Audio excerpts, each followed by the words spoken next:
All right. Hello, everyone. Hola a todos.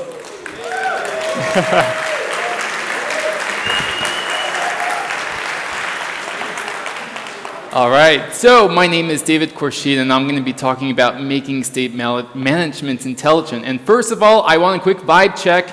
Are we in the siesta state or are we in the despierto state? Which one are we? Despierto? Okay, good.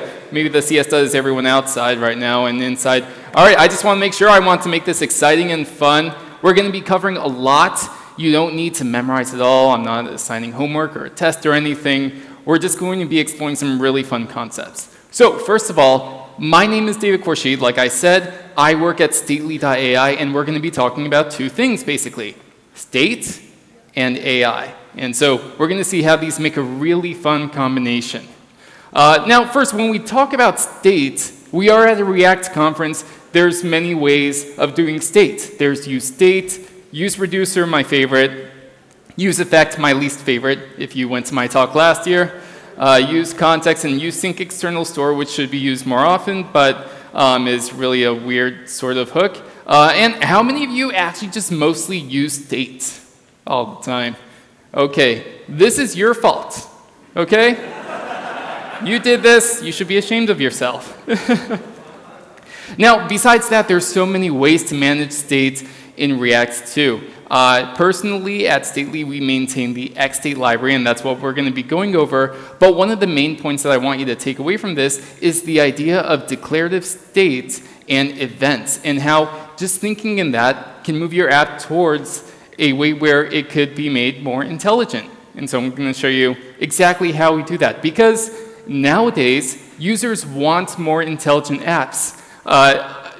When I used to give this talk earlier, I was showing demos of ChatGPT, but now we have made so many advancements in what you could do with AI, especially in web development. There is Vercel v0. I don't have access yet, I really want it, but basically in v0, you could just type in, I want a component for this, like a slider or something like that. And also, ChatGPT just released ChatGPT Vision, which is rolling out to new users. I don't have it yet, but in this video, you could see that someone basically discovered his first state machine. He drew arrows on a whiteboard, and he took a picture of it, sent it to ChatGPT, and it was able to make a simple app flow just from the diagram that he drew on the whiteboard. He probably doesn't know it's called a state machine, but it's great for him to see that.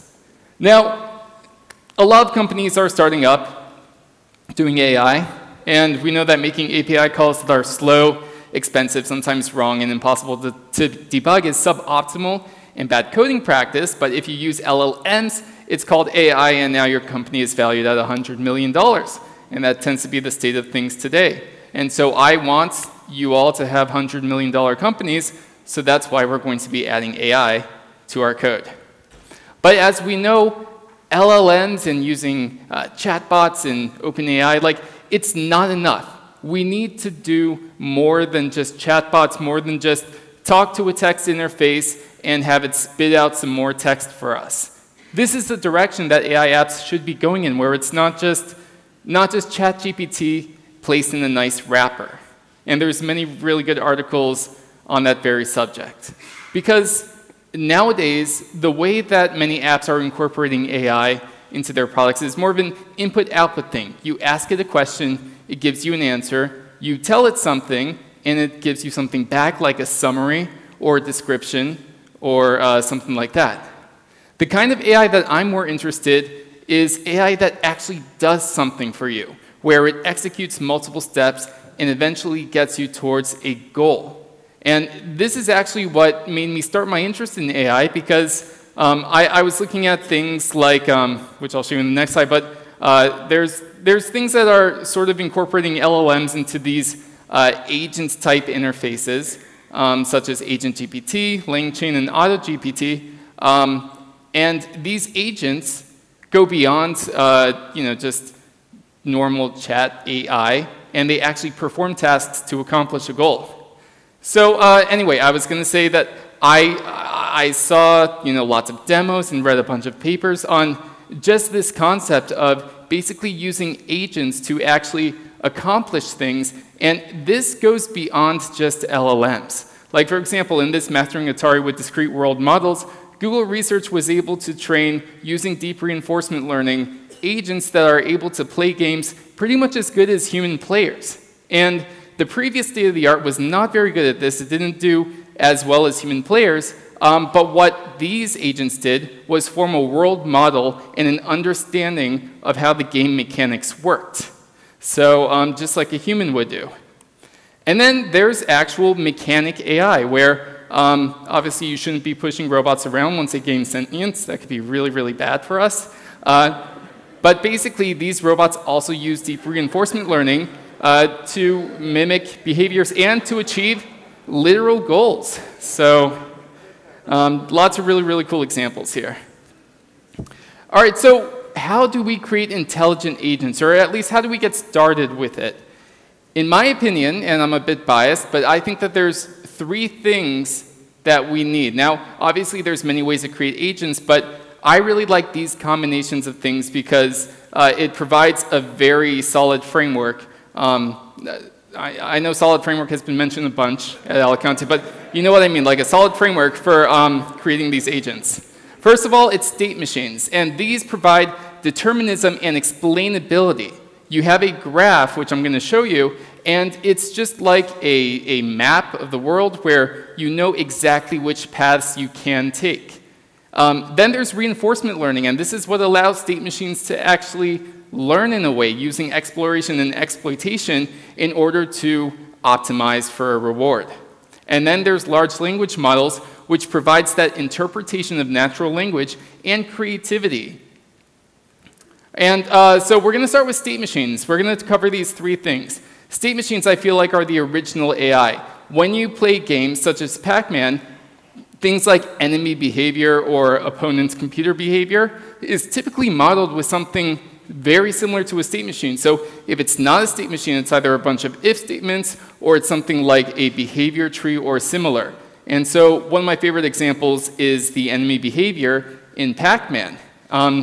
The ghosts, actually, this is something I recently learned. Each of the ghosts actually has a slightly different behavior. So Blinky will chase Pac-Man directly.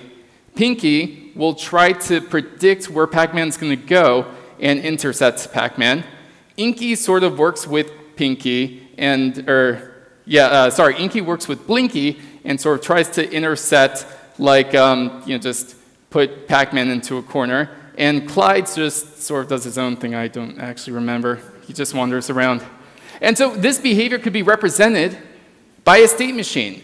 And so this is like our typical ghost behavior, where we're wandering a maze, and if the ghost loses Pac-Man, then it has to chase Pac-Man. If Pac-Man eats a power pill, then the ghost actually goes to a different state, which is running away from Pac-Man. And when the power pill wears off, then the ghost is going to wander the maze again, and again, depending on the ghost's behavior, it's going to eventually decide to chase Pac-Man. And if the ghost is eaten by Pac-Man, then it gets returned to the base.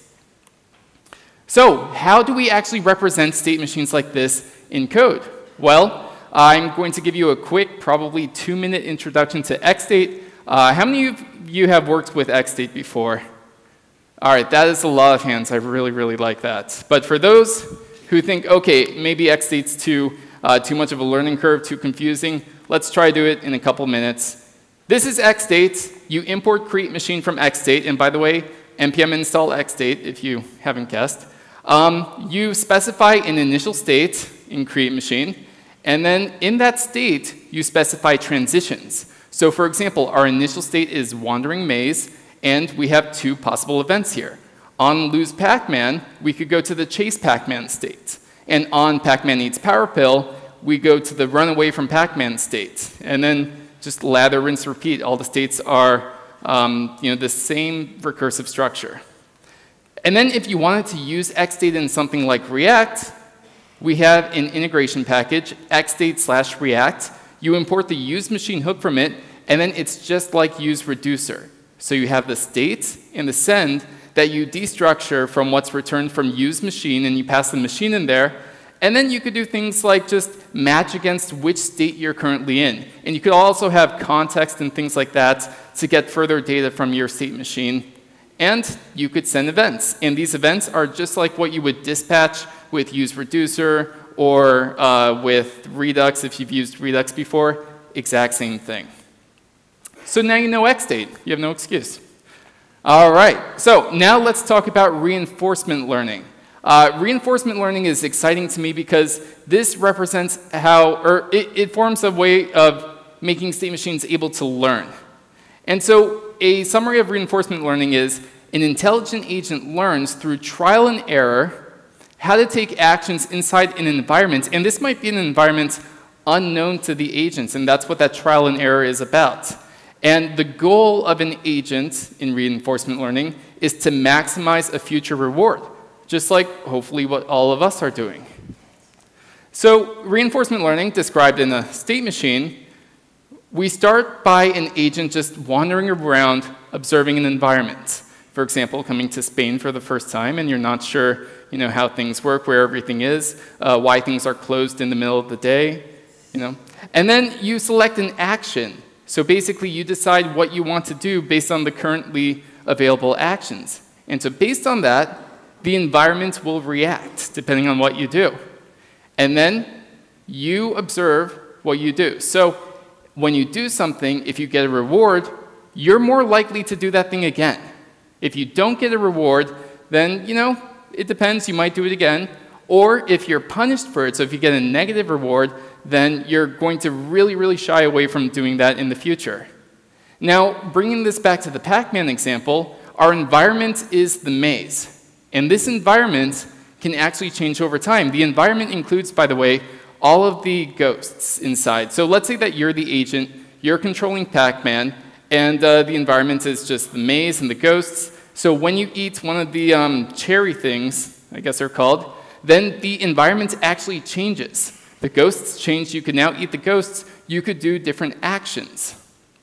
And so the agent is the thing that is actually observing the state of the environment at every time step and deciding which action it could take. Now, of course, Pac-Man can take a few actions. It could eat pills.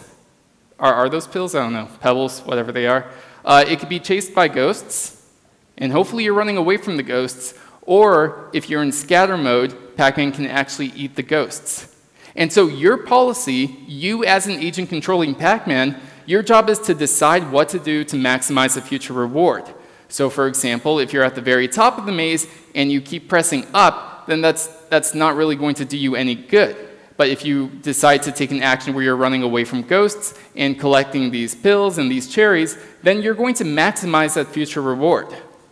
And so this future reward might come immediately or it might come later. And so if you have a delayed future reward, then ideally you would remember what are the steps I took to achieve that future reward, and you will say, okay, I'm going to just repeat those steps and assign some sort of discounted reward to those previous steps.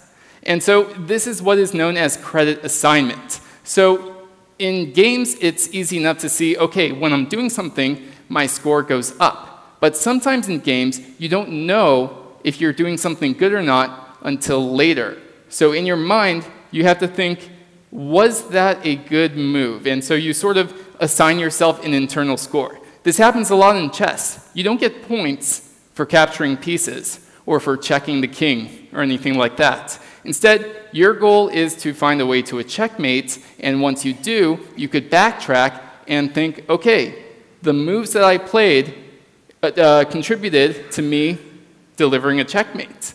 And so that's how you could sort of just do that internal credit assignment.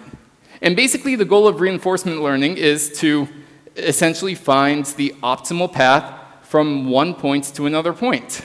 So, pop quiz, what is the shortest path from A to C? Just that top line, right? But now, what if these lines were weighted? Okay? So just like, traffic in Google Maps, you would see some lines are red. You might take an alternate path. So just to do another example of this, something that really taught me about reinforcement learning was having a dog. So teaching a dog a trick, let's say that you tell your dog down. You're trying to teach your dog this trick, and the dog does nothing. Obviously, the dog's not going to get a reward, so it's not going to really associate that with anything. But if the dog does some exploration, like following your hand or following the treat or something, then it is going to get a reward, and it's going to remember that. Like, when my owner said down, I got a treat. So that was a good thing. And in the future, the dog's going to exploit that. And that's why if you tell your dog down or sit, if the dog is properly trained, then even though the dog might not get a reward, the dog is still going to do it because it knows that in the past, that was a good action to take. Now, let's say that your dog runs away. That's obviously an undesired outcome. You might shout at your dog, and hopefully that's all you do. But yeah, this is sort of a negative reward for your dog, and your dog is going to remember, I probably shouldn't do that. So overall, if you think of your dog as a state machine, I know it sounds weird, but basically you're starting in down, you want to get to the reward state, and your dog is trying to find the most optimal path to get a reward. So when you say down, it's just going to follow these green lines and go to the reward, and that's how your dog learns tricks. And so this reinforcement learning is actually really, really useful in fine-tuning large language models, and that's why ChatGPT and other large language models use it. They use what's called reinforcement learning with human feedback, in which humans, like yourselves, assign points or credits to whether answers are good or not. And it helps shape the LLM into deciding whether that answer was what you expect. All right, so now let's talk real briefly about LLMs, also known as large language models. So LLMs are basically ways to predict next tokens. That's pretty much the simplest way I could explain it, where you give it an input, and given that input, the role of the LLM is to basically act as a prediction engine and say, given your input, here is probably the next sequence of tokens that you would expect from that input, based again on that reinforcement learning with human feedback. So now, how do we actually add these LLMs to your applications? If you come away with anything, this is the one thing that I want you to learn, because this is much, much easier than you may think. So the first step is to get an OpenAI API key, or if you're using any other model, like from Anthropic, if you're using Claude, same process, you would get that API key. OpenAI has an SDK. You just npm install OpenAI, and then you use their SDK to create completions. And these are just basically wrapped fetch requests with optional streaming if you want, and then you just display them to your user. And so I really like this idea of using LLMs with things like reinforcement learning and state machines, because they could really improve and just enable new experiences in our apps. I was inspired by this paper, by the way, where it was learning to play Atari with the help of instruction manuals. So basically, like I said in the past, reinforcement learning was used to have agents try to play games just as good as humans, and recently they discovered that if they just fed the instruction manual before it tried to learn the game, then it was much, much faster at learning the games. So lesson here, read the manual to learn faster. All right, so this is what we're going to do. We're going to make an espresso machine, and just so that we're all awake. And we are going to do a few things and just combine LLMs with state machines, with reinforcement learning, and maybe learn a few things in the process. And essentially, we're going to make our espresso machine learn new things without explicitly programming them in. So I'll show you what I mean. Hopefully the Wi-Fi works. I'm counting on Eric over here of Solid.js fame to help with that. And this is my very simple espresso machine.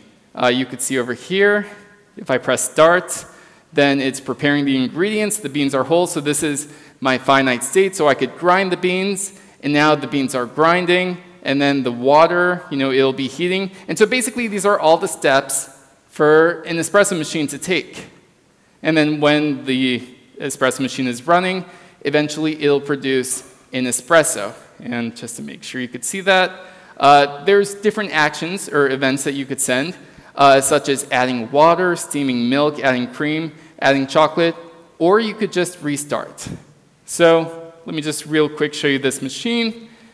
This is with xstate. Again, we're using create machine and assign to update other parts of the state. So this contents over here. So we could say we're adding milk, we're adding cream or chocolate or something like that.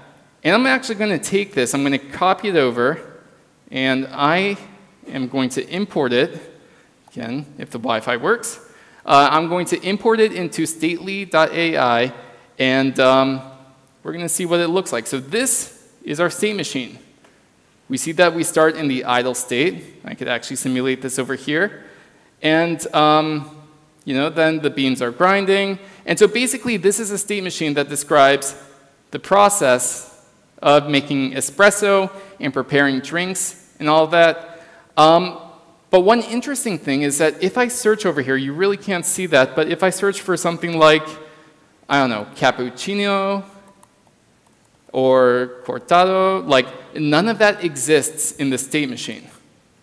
So what we're going to do is we're going to be using OpenAI, and we're going to be adding functionality to this espresso machine without actually changing the code. And the way we're going to do this is we're going to be reading this espresso machine, getting the shortest paths, and feeding it into OpenAI as a prompt saying which is the goal state that best reaches this prompt that the user provides. So this is a quick intro to how you would use OpenAI to do that. First of all, we import OpenAI from OpenAI, so just like that. And hopefully that font is big enough, zoom in if it's not. And then you pass in your API key. So you have new OpenAI API key. Who wants to see it? Nope. And also, we have dangerously allow browser true. I'm just doing this in a demo environment. You should really be doing this on the server side. Don't try to do this in the browser side, because your API key is going to be exposed, and then people are going to be using your key for all sorts of things, and you don't want that. All right, so the completion looks like this. You await openai.chat.completions.create, and the first thing you provide is a system message. Now, I'm usually pretty vague here, but I just say you're a helpful AI assistant that's good at classification and knows how to make a coffee. And then as a user, I provided this prompt. If I want to achieve this goal, and the goal might be make me a cappuccino or something like that, which of the following end states matches that goal best? I'm using GPT-4 to do it. GPT-4 is smarter than GPT 3.5, but it is a little bit slower. So your mileage may vary. There's lots of models to choose from. Well, it's either GPT 3.5 or GPT-4 with different context lengths. Temperature tells you basically how stochastic or how random the result is going to be. So if it's high, like 0.8, then it's going to be very random. Or if it's low, it's going to be a little bit random. It's never going to be fully deterministic. That's just not how LLMs work. But you could just adjust that to whatever you need. And then max tokens tells you how many tokens or how big of a response am I expecting. And then n of 1 is how many choices should it provide to me. So for example, if you want to pick the best of 3 choices, you could give it n of 3, and then your completion.choices array will be length of 3. So then we're going to grab the content, and then I'm doing a little bit of magic. By the way, I should have mentioned here, I'm using xstate graph to get the shortest paths from my state machine, and basically the rest of the code is me finding the shortest path from the initial state to the state that the LLM predicted for the user prompt, and then we execute each step by just calling actor.send, and we send it that event. So, without further ado, let's take a look. What should I make in my espresso machine? Cortado. Okay, so un cortado, por favor. Okay, let's make it. And so you can see in the console, we have 105 potential states. Sending that to OpenAI, it's going to predict the drink, and then it's going to go and hopefully just automatically make it. So it's running. It made the espresso. Now it's steaming milk, and then it's combining it, and we have a cortado. Yeah.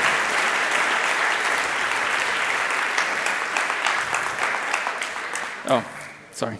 Okay, so learnings.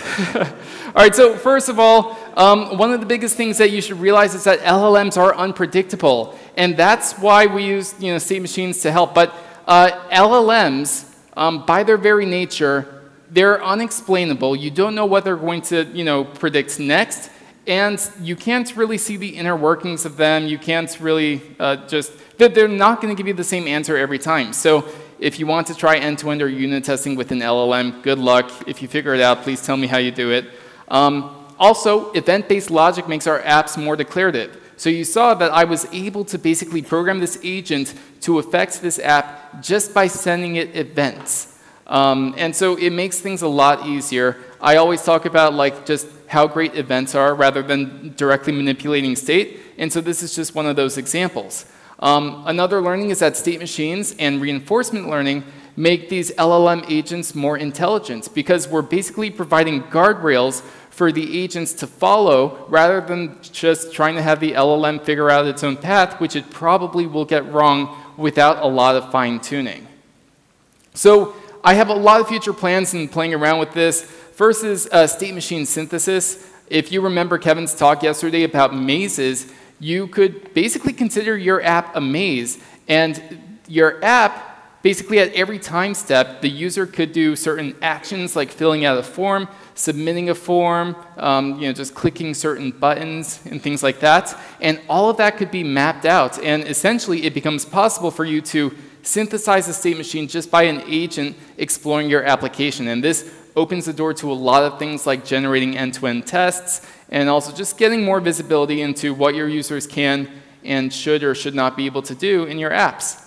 Another one is adaptive UIs with reinforcement learning. And so what this means is, let's say that you already have that state machine. You could actually put weights to each of those transitions and see which ones are users most likely going to take. And so that way you could have a measurable way of knowing, hey, I added this feature. Was this feature actually good?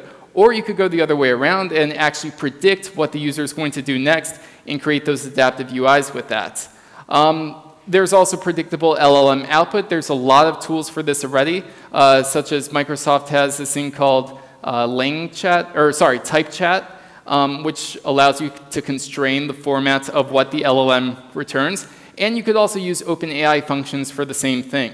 And then there's deep learning for state space reduction. This example was a little bit contrived because it's an espresso machine with a few ingredients, and we already saw that it generated over 100 different possible states. So if you have a bigger app, that might get in the thousands or tens of thousands, and that's obviously going to blow past the maximum context length that you could provide in LLM. So there might be future ways of just reducing that in a way.